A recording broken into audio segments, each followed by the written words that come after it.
آیت مبارکہ میں انسان کی فطرت، انسان کی خلقت کو بیان فرمایا۔ ہر انسان اس کی فطرت کے اندر محنت کرنا، مشقت کرنا خدا پاک نے رکھا ہے، یہ اس کی فطری چیز ہے۔ ہر آدمی محنت کرتا ہے، کوشش کرتا ہے اور مشقت اختیار کرتا ہے، یہ اس کی فطرت کے تقاضے کو پورا کرنا ہے، ادا کرنا ہے۔ جو لوگ آرام کی زندگی گزارتے ہیں، ترقی کی زندگی گزارتے ہیں، کوئی محنت کوئی مشقت نہیں کرتے ہیں، ان کے لیے ڈاکٹر تجویز کرتے ہیں کہ وہ ورزش کریں، پیدل چلیں اور جو ہے اپنی اس فطری تقاضے کو پورا کریں۔ بہرحال آدمی محنت کرتا ہے، کوشش کرتا ہے، مشقت برداشت کرتا ہے، اپنی فطرت کے تقاضے کو پورا کرتا ہے۔ ایک محنت، ایک کوشش وہ ہے جس کا ثمرہ، جس کا نتیجہ وقتی ہوتا ہے، ہنگامی ہوتا ہے اور پھر وہ جو ہے ختم ہو جاتا، اور ایک محنت وہ ہے کہ جس کا ثمرہ، جس کا نتیجہ ہمیشہ ملتا رہے اور کبھی ختم نہ ہو۔ سمجھداری کی بات یہ ہے کہ انسان وہ محنت اختیار کرے کہ جس محنت کے کرنے سے اس کا ثمرہ، اس کا نتیجہ ہمیشہ ملتا رہے، ہمیشہ کام آتا رہے۔ دنیا کی جتنی محنتیں ہیں، جتنی کوششیں ہیں، ان کا ثمرہ، ان کا نتیجہ وقتی ہوتا ہے، ہنگامی ہوتا ہے اور موت پر ختم ہو جاتا۔ انسان کی دنیاوی زندگی کی معراج تو یہ ہے کہ حکومت مل جاوے، سلطنت مل جاوے، بادشاہت مل جاوے، ملوکیت مل جاوے، یہ اس کا منتہا۔ لیکن موت آتی ہے تو یہ سب ختم ہو جاتا ہے، یہ سب دھرا رہ جاتا ہے۔ کسی بادشاہ کی بادشاہت، کسی عہدے دار کا عہدہ، کسی منصب دار کا منصب اسے موت سے بچا نہیں سکتا ہے، موت سے اس کو حفاظت نہیں کر سکتا۔ کتنے بادشاہ آئے ہیں کہ موت نے ان کی ساری بادشاہت، ان کی ساری مملکت، ان کی ساری حکومت ختم کر دی۔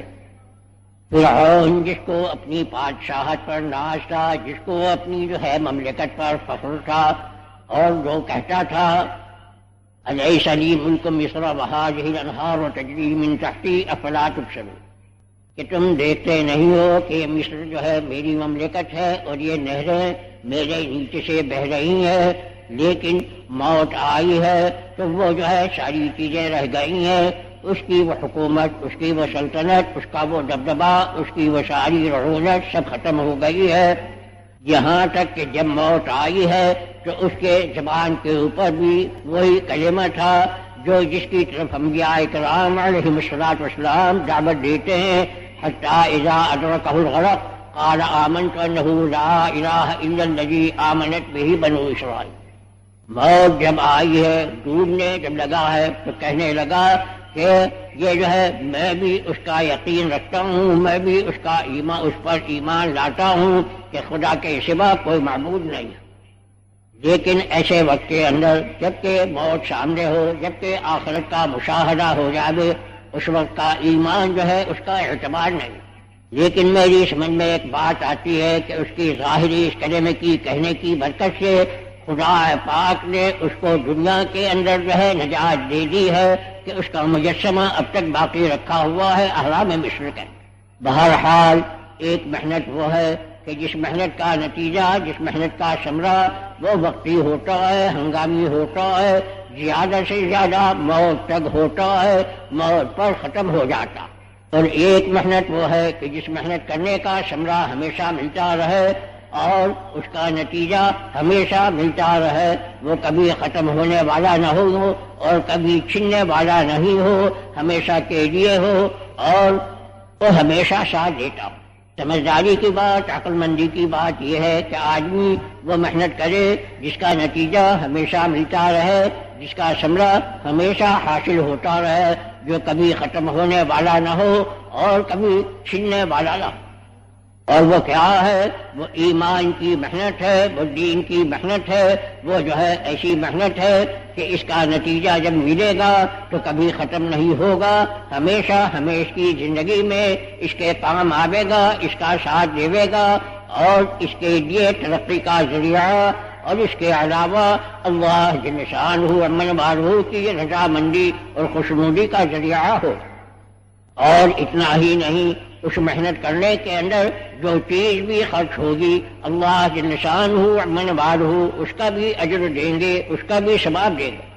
جو وقت اللہ کے راستے میں گزرتا ہے اللہ کے یہاں وہ دنیا اور ما فیہا اس سے زیادہ قیمتی ہے۔ لغدوۃ فی سبیل اللہ اور روحۃ فیہا خیر من الدنیا وما فیہا۔ اللہ کے راستے کی ایک محنت، اللہ کے راستے کی ایک صبح اور اللہ کے راستے کی ایک شام دنیا اور دنیا کے اندر کی جتنی چیزیں ہیں ان سب سے بہتر ہے۔ ہم یوں سمجھتے ہیں کہ فی سبیل اللہ کا مطلب جو ہے وہ جہاد ہے، ایسا نہیں، یہ عام ہے۔ امام بخاری رحمہ اللہ نے ایک ترجمۃ الباب باندھا ہے، باب المشی الی الجمعہ، جمعے کی طرف پیدل چل کر جانا، اور اس کے اندر روایت جو بیان کی ہے وہ کی ہے من اغبرت قدم عبد فی سبیل اللہ، جمعے کے لیے جانا یہ بھی فی سبیل اللہ ہے، یہ بھی اللہ کا راستہ۔ تو اللہ کے راستے کی ایک صبح، اللہ کے راستے کی ایک شام، یہ جو ہے دنیا اور ما فیہا سے بڑھی ہوئی ہے اللہ کی۔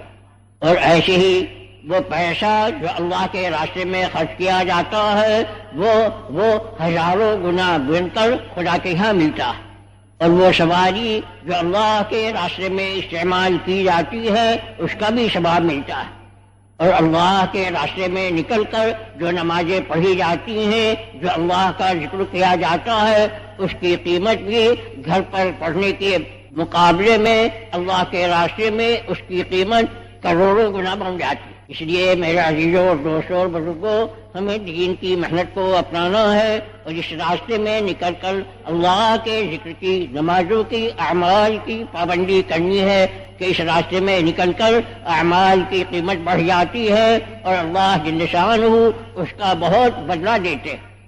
اس کی محنت کرنا ہے، اس کی کوشش کرنا ہے، اس کے اندر اپنی زندگی کو لگانا ہے۔ اس کے معنی یہ نہیں ہے کہ ہم اپنے دنیاوی اسباب کو، دنیاوی مشاغل کو ان کو ترک کر دیں، نہیں، اس کی ہم کو اجازت نہیں ہے۔ لا رہبانیت فی الاسلام، اسلام کے اندر اللہ نے یہ نہیں بتایا ہے کہ سب چھوڑ چھاڑ کر ملنگ بن جاؤ، بلکہ ان ساری چیزوں کو کرنا ہے اور ان ساری چیزوں کے ساتھ دین کی محنت کو کرنا ہے، دین کے کام کو کرنا ہے، دین کے مشغلے کو اپنانا ہے۔ لیکن دنیاوی مشاغل ایسے ہوں کہ اس کے اندر خدا کے حکموں کو پورا کیا جا رہا ہو، اس کے اندر اپنی منمانی نہ کی جا رہی ہو، تجارت کی جا رہی ہو، وہ بھی شریعت کے مطابق ملازمت کی جا رہی ہو، وہ بھی خدا کے احکامات کے موافق مزدوری کی جا رہی ہو، وہ بھی خدا پاک کے حکموں کے موافق کی جا رہی ہو، اور ایسی صنعت اور کاریگری کارخانے چلائے جا رہے ہوں، اس کے اندر بھی خدا کے حکموں کی پابندی کی جا رہی ہو، اس کے پابند ہو کر چل رہے ہوں۔ اس طریقے سے اپنے دنیاوی مشاغل کریں گے تو یہ بھی آخرت کی محنت میں شمار ہوں گے، ان کا بھی بدلہ، ان کا بھی اجر ملے گا۔ اور حدیث پاک میں ہر ایک کے بارے میں بیان کیا گیا۔ مزدور کے بارے میں روایت میں آتا ہے جو تھک کر سارے دن کی مزدوری محنت کر کے تھک کر گھر آتا ہے تو اللہ جل شانہ اس کی مغفرت فرما دیتے۔ لیکن آج ہماری مزدوریاں، آج ہماری تجارتیں، آج ہماری زراعتیں، آج ہمارے باغات، آج ہماری صنعتیں، آج ہمارے کارخانے، اس کے اندر ہم غیروں کے طریقے کو دیکھتے ہیں، اس کو اپناتے ہیں تو دنیا کے اندر بھی پریشانیوں میں مبتلا ہوتے ہیں اور آخرت کے اندر بھی اس کی جواب دہی کا سامنا کرنا پڑے۔ اللہ جل شانہ ومن والہ ہمیں دین کی محنت کرنے کے لیے قبول فرماوے اور ہمارے مشاغل اپنے حکموں کے مطابق اپنے نبی پاک علیہ الصلوۃ والسلام کی سنت کے موافق ان کو چلانے کی، ان کو جو ہے اپنے گزارنے کی توفیق نصیب فرمائے۔ تھوڑا سا زندگی کے رخ کے بدلنے کا معاملہ ہے۔ زندگی کا رخ اگر آخرت کی طرف ہو جاتا ہے، موت کے بعد کی زندگی کی طرف ہو جاتا ہے تو پھر یہ ساری چیزیں خدا کے حکم کے مطابق کرنا آسان ہو جاتا ہے۔ بس صرف زندگی کے کانٹا بدلنے کی دیر ہے۔ ہمارا کانٹا بجائے دنیا کے حصول کے بجائے آخرت کے حاصل کرنے کا بن جائے تو پھر یہ ساری چیزیں اپنے اپنے ڈھنگ پر، اپنی اپنی راہ پر، سیدھی جگہ پر آ جائیں گی۔ اللہ ہمیں اس کی توفیق نصیب فرماوے۔ پوری زندگی کو شریعت کے مطابق اللہ کے حکموں کے موافق گزارنے کی توفیق نصیب فرمائے۔ یہ جماعتوں میں نکلنا، یہ تین تین چلے کے لیے نکلنا، یہ اسی لیے ہے تاکہ ہماری زندگی کا کانٹا بدل جاوے۔ جو آج ہماری زندگی کا محور دنیا ہی بنی ہوئی ہے، ہمارے ذہنوں میں، ہماری فکروں میں آخرت سما جاوے اور اس کی فکر ہمارے اندر آ جاوے، اس کی تیاری کرنے کے جذبے ہمارے اندر پیدا ہو جائے۔ موت آنی ہے، آخرت کی منزل آنی ہے، کوئی اس سے چھپنے والا نہیں، کوئی اس سے بچنے والا نہیں۔ کوئی بادشاہ ہو، کوئی جاگیر والا ہو، کوئی صنعت اور کاریگری والا ہو، کوئی پہلوان ہو، کوئی ہو، موت سے کسی کو چھٹکارا نہیں ہے۔ موت کی باری لگی ہوئی ہے، آج اس کی، کل ہماری باری۔ ہر ایک کو دنیا سے جانا ہے، ہر ایک کو سفر کرنا ہے، اور ہر ایک کو خدا کے سامنے پیش ہونا ہے، اور ہر ایک کو اپنی زندگی کا حساب دینا۔ اللہ ہمیں اس کی فکر نصیب فرماوے، اس کی تیاری کرنے کے جذبے ہمارے اندر پیدا فرماوے، اور ہماری محنتوں کو ایسی محنتیں بناوے جس کا ثمرہ ہمیشہ ملنے والا ہو، جس کا نتیجہ کبھی ختم ہونے والا۔ اللہ مجھے بھی نصیب فرماوے، تمہیں بھی نصیب فرماوے۔ پڑھو درود شریف۔